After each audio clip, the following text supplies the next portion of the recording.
Olá, pessoal, tudo bem? Vamos para mais uma aula de Química da primeira série. Sou a professora Núbia e hoje a gente vai relembrar as funções inorgânicas, ok? Para a gente iniciar, vamos falar sobre os objetivos da nossa aula de hoje.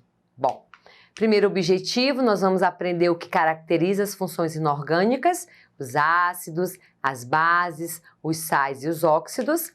Nós vamos compreender as propriedades dessas funções inorgânicas e, por fim, nós vamos aplicar os conceitos na resolução das atividades. Bom, primeiro, os ácidos. Quais são as principais características dos ácidos?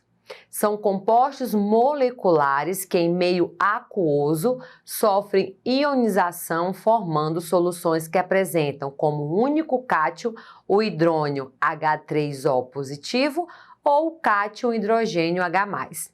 Então, o que a gente pode observar aqui? Principal característica dos ácidos: sofre ionização. Professor, o que é ionização? É a formação de íons. E nesse caso aqui, os ácidos vão formar íons cátions, ok? Em meio aquoso, porque a gente vai ter como solvente a água. Então, a gente tem aqui, ó, moléculas do cloreto de hidrogênio, HCl, tá aqui. Na presença de água, a gente observa aqui, no segundo recipiente, a formação H+, Cl-. E se a gente fosse representar numa reação, na equação química, HCl mais água, ou reagindo com a água, a gente tem a formação H+ mais Cl-. Então, o que a gente pode observar? Houve a quebra da ligação química que unia esses dois elementos, hidrogênio e o cloro. E isso caracteriza uma ionização, ok? Quais são as propriedades dos ácidos, as principais? Em solução aquosa, ele produz eletricidade, pois se desdobra em íons, possuem sabor azedo, por exemplo, o limão, o vinagre, tamarindo. Os ácidos reagem com as bases, formando sais e água, que são as reações de neutralização. Os ácidos mantêm incolor uma solução de fenolftaleína, lembrando, fenolftaleína é um indicador de ácido-base. E, por fim, reage com carbonatos e metais, liberando hidrogênio. Então, essas são as principais propriedades dos ácidos, ok? E as bases? O que define uma base? Em solução aquosa, as bases sofrem dissociação iônica e liberam ânion OH-. Então, esse ânion ele é chamado de hidróxido ou hidroxila e o cátion correspondente.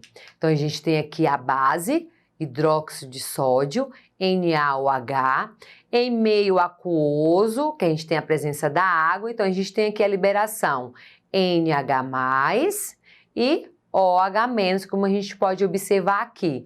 E a principal característica, se a gente fosse representar aqui essa solução em uma equação química, a gente tem aqui, ó, NaOH, a base, na presença de água, tem a dissociação de dois íons.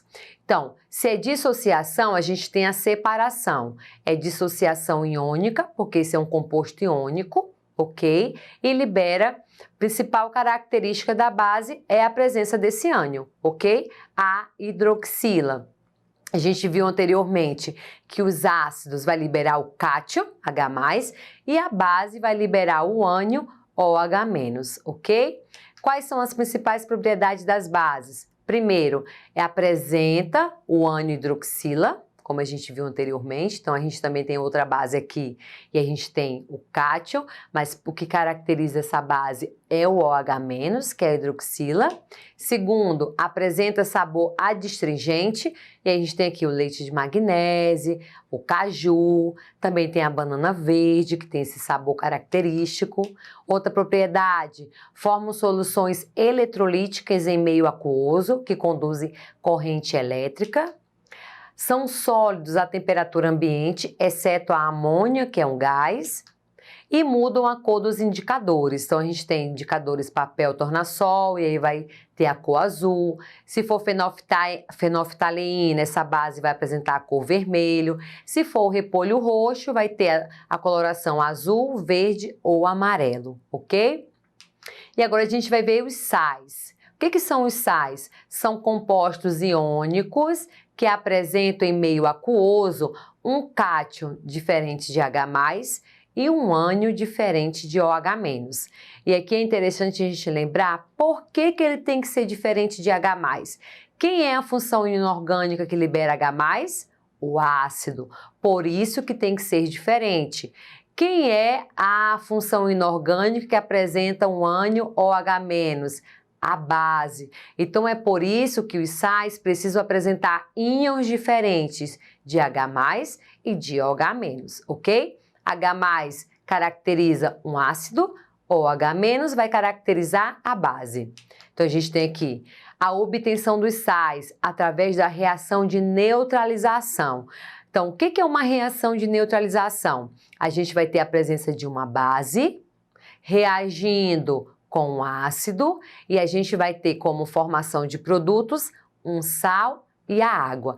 E aqui embaixo a gente tem o hidróxido de sódio reagindo com ácido clorídrico e aí a gente tem aqui a formação do sal, cloreto de sódio e água, ok? Então essa é a principal característica, é o que define os sais.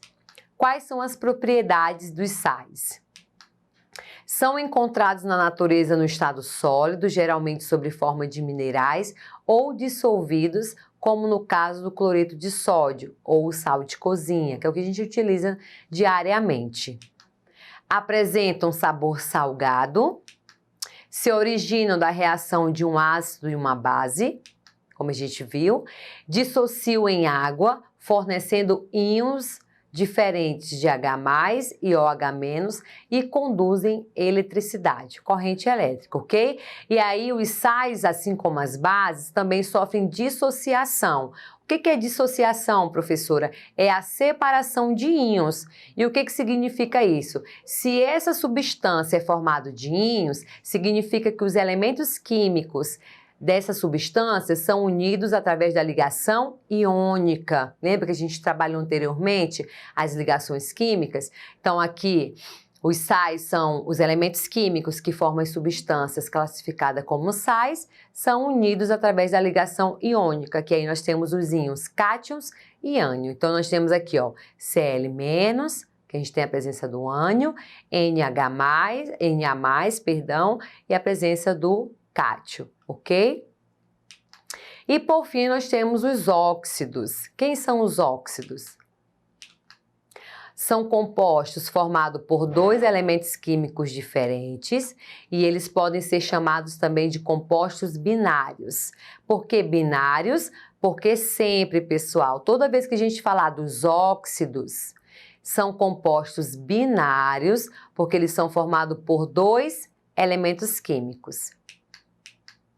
E os óxidos se formam pela combinação do oxigênio com quase todos os elementos químicos da tabela periódica, formando compostos moleculares ou iônicos e tendo apenas como padrão a presença do oxigênio. Bom, então o que a gente pode já definir aqui? Se ele é um composto binário e sempre tem a presença do oxigênio, então fica fácil de a gente identificar. Então, óxidos vai ter sempre o oxigênio presente, porque ele é um elemento químico mais eletronegativo e será um composto binário. Principais características, as suas propriedades. Na indústria, os peróxidos são usados como clarificadores, alvejantes de tecidos e polpa de celulose. Nas construções civis, é usado na preparação de argamassas. A gente tem aqui a cal viva, ela é misturada à água e então ocorre a liberação de grande quantidade de calor. Nós temos o dióxido de carbono sólido, CO2, que ele é conhecido como gelo seco e é muito utilizado como efeito especial em recursos cênicos, como em filmes de terror, como em shows, em festas, ok? Então esse é bem mais comum no nosso dia a dia, ok? A cal viva também, no nosso cotidiano. Aqui é mais presente nas indústrias. E também temos a mesma substância, dióxido de carbono, o gás carbônico, que é encontrado nos refrigerantes, na água mineral gasificados. Ele reage com a água, fazendo com que o meio fique ácido. Daí o porquê dos refrigerantes serem ácidos, ok? Então essas são as principais propriedades dos óxidos.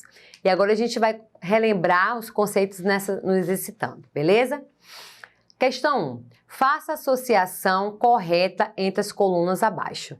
Então aqui a gente tem de 1 a 4, a gente vai identificar essas substâncias e classificá-las como ácidos, bases, sais e óxidos, ok? Então os ácidos, para a gente relembrar, os ácidos vão liberar H+ em meio aquoso. Se ele precisa liberar H+, significa que a gente tem que identificar aqui nas substâncias a presença do hidrogênio, ok? Então, quem são as substâncias ácidas? A3, então aqui ó, a gente tem HCl, H2SO4, HNO3. Então, essas substâncias vão liberar o íon H+. E as bases, qual é a principal característica das bases? A presença da hidroxila, OH-. Então, a gente tem que identificar aqui qual dessas substâncias tem a presença do OH. Então, esse aqui tá fácil de a gente identificar, né? Então, aqui, ó, aqui a gente tem OH, aqui a gente tem o OH e aqui a gente tem o OH, que são justamente os ânions que serão liberados em meio aquoso. E os sais? Os sais precisam apresentar íons diferentes de H+ e diferentes de OH-. Então, se a gente ficar em dúvida aqui quem são os sais e os óxidos, a gente pode lembrar também o seguinte: os óxidos são compostos binários, então só pode ter 2 elementos químicos, certo? E o oxigênio é obrigatório aparecer. Então, quem são os sais? A opção 2 aqui. E quem são os óxidos? As substâncias que está aqui no item 4, ok? Questão 2. Considerando a equação química, então a gente tem aqui a equação química, que representa uma reação química. Para relembrar, os reagentes sempre ficam no primeiro membro ou antes da seta, e os produtos sempre estão no segundo membro ou após a seta. Os reagentes e os produtos pertencem, respectivamente, às funções. Então, essa atividade quer que a gente identifique, no lado dos reagentes, essas substâncias pertencem a quais funções e os produtos pertencem a quais funções. Então, vamos identificar quem são os reagentes? Essas duas substâncias. São classificados como? Então, a gente tem aqui um óxido e a gente tem aqui uma base. Quem são os produtos? Essas duas substâncias que estão aqui no segundo membro. Elas são classificadas como sal e um óxido. Então, qual é a alternativa correta? Letra A, ok? Pessoal, por hoje é só. Não deixe de acessar a plataforma Eduque. Bons estudos e até a próxima!